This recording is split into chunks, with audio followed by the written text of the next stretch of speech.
CBSE Maths 10th in Tamil, Trigonometry, exercise 8.4, question number 5, subdivision 10. So this is the last problem of this exercise. See, question enama 1 plus tan square divided by 1 plus cot square. Okay, this is equal to pottanga 1 minus tan the whole square, 1 minus cot. எல்லாருக்கு சேர்த்து ஒரு square போட்டாச்சு. Okay, equal to tan square. So அப்போ என்ன பண்ணணும்னா இந்த first பாக்ஸில் என்ன இருக்கோ அதுவும் tan ஸ்கொயருக்கு ப்ரூவ் பண்ணணும், இந்த செகண்ட் பாக்ஸில் இருக்கிறதையும் நம்ம tan ஸ்கொயர்னு சொல்லிட்டு ப்ரூவ் பண்ணணும். அதான் நம்மளுடைய கொஸ்டின். ஸோ ரெண்டையும் தனித்தனியாக எடுத்து tan ஸ்கொயருக்கு ஈக்குவல் பண்ணணும். சரியா, செய்யலாமா? ஸோ பிஃபோர் தேட் நம்மளுடைய ஐடென்டிட்டிஸை நம்ம ஞாபகப்படுத்திக்கலாம். ஸோ என்ன identity? 1 plus tan square theta is equal to secant square theta. 1 plus cot square theta is equal to cosecant square theta. இதை தான் நம்ம ஃபர்ஸ்ட் பாக்ஸில் இம்ப்ளிமெண்ட் பண்ண போகிறோம். அதாவது 1 plus tan square a divided by 1 plus cot square a. இதுதான் நமக்கு question. இதில் ஃபஸ்ட்டு மேலே உள்ள நியூமரேட்டருக்கு பதிலாக நம்ம என்ன எழுத போகிறோம்? சீக்கண்ட் ஸ்கொயர் எழுதுங்க. Secant square a. Okay, so டினாமினேட்டரில் என்ன இருக்குது? 1 plus cot. ஸோ அதுக்கு பதிலாக நம்ம என்ன எழுதணும்? Cosecant square a. ஸோ இந்த டினாமினேட்டருக்கு பதிலாக இதை எழுதணும். சரியா, எழுதியாச்சு. ஸோ இப்போ மேலே வந்து நமக்கு சிம்பிளாக சீக்கண்ட் ஸ்கொயரும் கொசிக்கண்ட் ஸ்கொயரும் இருக்குது. சீக்கண்ட் ஸ்கொயர் எப்படி எழுதலாம்? 1 by cos ஸ்கொயர்னு எழுதலாம். ஓகே, அதே மாதிரி கொசிக்கண்ட் ஸ்கொயர் எப்படி எழுதுவீங்க? 1 by sin ஸ்கொயர்னு எழுதலாம். சரியா, இப்போது அடுத்த ஸ்டெப்பில் என்ன பண்ண போகிறோம்னா ஏற்கனவே சொன்னது தான், மேலே கீழே, அதாவது நியூமரேட்டர் டினாமினேட்டர் இது ரெண்டுத்துலேயும் உள்ளதை நியூமரேட்டரில் உள்ள ஃப்ராக்ஷனை அப்படியே எழுதுங்க. சரியா, இன்டூ இந்த டினாமினேட்டரில் மட்டும் ரெசிப்ரோக்கல் எழுதணும். ஸோ 1 by sin ஸ்கொயர், அதாவது sin ஸ்கொயர் பை 1.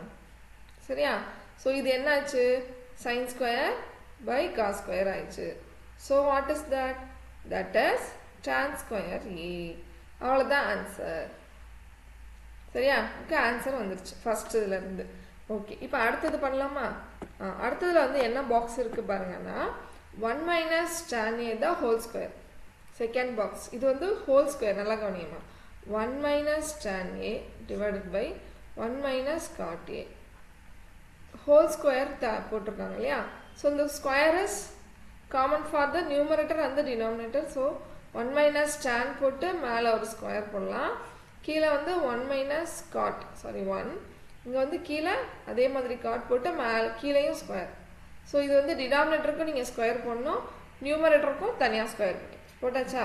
சரி, இப்போ நம்ம அடுத்த ஸ்டெப்பில் என்ன பண்ண போகிறோம்? நல்லா க்ளீனாக வாட்ச் பண்ணுங்கள். கீழே வந்து காட் தீட்டா இருக்குது. சரியா, ஸோ காட் தீட்டா வந்து யார் அப்படின்னு பார்த்தோம்னா டேனோட ரெசிப்ரோக்கல். நல்லா கவனிங்க. ஸோ நான் மேலே எதுவுமே செய்யலை, அப்படியே தான் வச்சுருக்கேன். மேலே ஸ்கொயரும் அப்படியே தான் இருக்குது. சரியா, கீழே மட்டும் 1 போட்டு மைனஸ் இந்த காட், இங்கே பாருங்க இந்த காட் இருக்கலாமா, இதுக்கு பதிலாக மட்டும் நம்ம என்ன எழுதலாம்னா 1 by tan. சரியா, நீங்கள் நினைக்கலாம் மிஸ் ஏங்க சைன் பை காஸ்லாம் போடலாம்ல அப்படின்னு. நமக்கு ஆன்சரே டேனில் தானே இருக்குது, அதனால் நம்ம இதை மட்டும் டேனில் மாற்றிக்கலாம் காட்டை. அடுத்தது இங்கே கீழே 1 போட்டுட்டு இதை கிராஸ் மல்டிப்ளை பண்ணலாம், இப்படி இப்படி இப்படி. சரியா, ஸோ பண்ணிங்கன்னா என்ன வரும் பாருங்கள் அடுத்த ஸ்டெப்பில். இது மேலே உள்ளதை நியூமரேட்டரை அப்படியே வச்சாச்சு, கீழே இந்த ப்ராக்கெட்டுக்குள்ளே cross multiplication. So tan minus 1 by tan. சரியா, இதுக்கும் ஸ்கொயர் இருக்குது, ஸ்கொயரை நம்ம விட்டுறக்கூடாது. ஸோ அடுத்த ஸ்டெப்பு பாருங்கள், இங்கே பண்ணுறேன். So 1 minus tan the whole square, இதை அப்படியே வச்சாச்சு.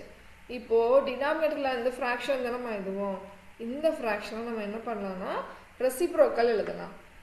சரியா, அதாவது ஸ்கொயர் இருக்குது, ரெசிப்ரோக்கல். ஸோ அப்போ எப்படி எழுதுவீங்க? tan a மேலே ஸ்கொயர், கீழே tan minus 1 the whole square. சரியா, இது புரிஞ்சா? இதை தான் நம்ம ரெசிப்ரோக்கல், கீழே டினாமினேட்டர் தான் எப்பயுமே ரெசிப்ரோக்கல் எடுக்கணும், ஸ்கொயரை மிஸ் பண்ணிடக்கூடாது. சரியா, அவ்வளோதான். இப்போ பாருங்கள் சிம்பிளாக ஆன்சர் வந்துடுச்சு.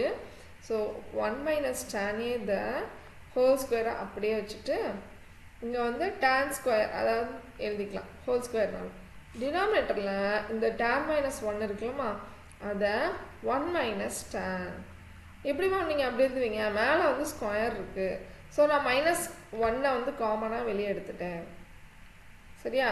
அப்போது a minus b the whole ஸ்கொயர்னாலும் b minus a the whole ஸ்கொயர்னாலும் நமக்கு ஆன்சர் வந்து 1 தான் இருக்கும்.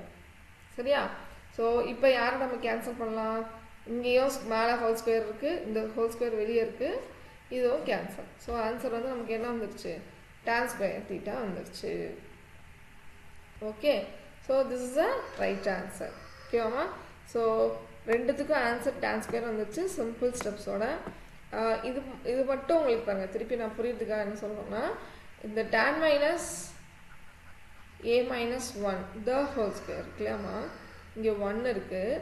இப்போ நான் இதுலேருந்து என்ன பண்ணுறேன்னா -1 வெளியே எடுக்க போகிறேன். -1 வெளியே எடுக்கல, மேலே ஸ்கொயரோட தான் வரும். அப்போ உள்ளே என்ன இருக்கும் மிஸ்? இந்த -1 வந்து பாசிட்டிவ் ஆயிரும், பாசிட்டிவ் tan வந்து நெகட்டிவ் ஆகிடும். ஆனால் மேலே ஸ்கொயர் அப்படியே இருக்கும். சரியா? அப்போ இது -1 the whole ஸ்கொயர் என்ன ஆகிடும்? ப்ளஸ் ஆகிடும். So 1 minus tan a the whole square. So நமக்கு என்ன வருதுன்னா tan -1 the whole ஸ்கொயரும் 1 minus tan a the whole ஸ்கொயரும் ஈக்குவலாக வரும். ஸோ அதனால தான் நமக்கு இந்த ஆன்சர் வந்து ஈக்குவலாக வந்துச்சு. சரியா? So to you understand the ப்ராப்ளமா? ஸோ ஒரு 2 times இந்த ப்ராப்ளத்தை வந்து வீடியோ பார்த்துட்டு நீங்களாம் ட்ரை பண்ணி பாருங்கள். ஆன்சர் ரொம்ப ஈஸியாக வந்துடும். Okay, thank you.